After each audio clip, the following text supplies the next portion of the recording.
अडानी समूह के चेयरमैन और भारत के दूसरे सबसे अमीर उद्योगपति गौतम अडानी के लिए हाल के दिनों में एक बड़ी मुश्किल खड़ी हो गई है। अमेरिका में न्यूयॉर्क की एक अदालत में गौतम अडानी समेत 7 अन्य लोगों पर $250 मिलियन की रिश्वतखोरी और धोखाधड़ी के गंभीर आरोप लगाए गए हैं। ये मामला अडानी समूह के सोलर पावर प्लांट्स के प्रोजेक्ट से जुड़ा हुआ है, जिसमें आरोप है कि इन लोगों ने अधिकारियों को रिश्वत देकर एक बड़े प्रोजेक्ट को हासिल करने की कोशिश की। न्यूयॉर्क की अदालत में दाखिल की गई याचिका में कहा गया है कि गौतम अडानी और उनके सहयोगियों ने करीब $250 मिलियन से अधिक की रिश्वत दी थी ताकि वे अगले $2 अरब के सोलर पावर प्लांट्स के प्रोजेक्ट को अपने नाम कर सकें। यह प्रोजेक्ट दुनिया के सबसे बड़े और सबसे महत्वाकांक्षी सोलर पावर प्लांट्स में से एक माना जा रहा था। अदालत का कहना है कि अडानी समूह और अन्य आरोपियों ने न केवल रिश्वत दी थी, बल्कि उन्होंने अपने प्रभाव का इस्तेमाल करके प्रोजेक्ट हासिल करने के लिए कई सरकारी अधिकारियों को भी फंसा लिया था। आरोपियों पर यह भी कहा गया है कि उन्होंने दस्तावेजों में हेरफेर की और अधिकारियों को अपनी तरफ लाने के लिए गलत तरीके अपनाए। गौतम अडानी के अलावा जिन अन्य 7 लोगों पर आरोप लगाए गए हैं, उनमें अडानी समूह के उच्च पदस्थ अधिकारी और कुछ विदेशी साझेदार भी शामिल हैं। इन लोगों पर आरोप है कि इन्होंने सोलर पावर प्रोजेक्ट के लिए आवश्यक सरकारी मंजूरी और लाइसेंस प्राप्त करने के लिए अधिकारियों को रिश्वत दी थी।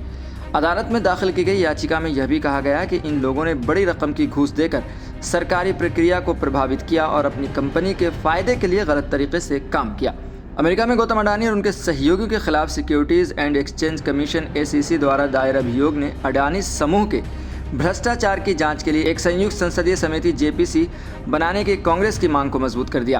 कांग्रेस के संचार प्रभारी महासचिव जयराम रमेश ने प्रतिक्रिया देते हुए कहा कि अडानी और उनके सहयोगियों के खिलाफ अमेरिका में दायर अभियोग भारत सरकार के भ्रष्टाचार और सुरक्षा कानूनों के उल्लंघन की जांच की आवश्यकता को दर्शाता है। जयराम रमेश ने आगे कहा कि कांग्रेस ने जनवरी 2023 में अडानी समूह पर एक संयुक्त संसदीय समिति के गठन की मांग की थी। इस संबंध में हम अडानी के HAH के श्रृंखला में 100 से अधिक प्रश्न उठाए थे, जिनका अभी तक कोई जवाब नहीं मिला है।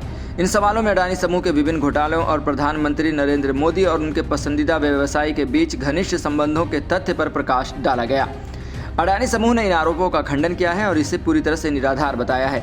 समूह ने एक बयान जारी कर कहा कि इन आरोपों में कोई सच्चाई नहीं है और वे इसके खिलाफ कानूनी लड़ाई लड़ेंगे। अडानी समूह ने यह भी कहा कि वे पूरी पारदर्शिता के साथ अपने सारे प्रोजेक्ट्स को अंजाम दे रहे हैं और किसी भी गलत तरीके से प्रोजेक्ट हासिल करने का सवाल ही नहीं उठता। न्यूयॉर्क की अदालत ने इस मामले में सुनवाई शुरू कर दी है और अब यह देखना होगा कि अदालत में क्या निर्णय आता है। यदि आरोप साबित होते हैं तो ये गौतम अडानी और उनके समूह के लिए एक बहुत बड़ी कानूनी चुनौती बन सकती है, जो उनके बिजनेस और प्रतिष्ठा पर गहरा असर डाल सकती है। साथ ही इस मामले से भारतीय उद्योग जगत में भी हलचल मच सकती है, क्योंकि अडानी समूह का नाम कई महत्वपूर्ण और बड़े प्रोजेक्ट से जुड़ा हुआ है। भारत में भी इस मामले को लेकर अडानी समूह की भूमिका पर सवाल उठाए जा रहे हैं। हालांकि अडानी समूह ने हमेशा अपने कारोबार को पारदर्शी और कानूनी ढंग से चलाने का दावा किया है, लेकिन इस नए आरोप के बाद उनकी छवि पर असर पड़ने की संभावना है।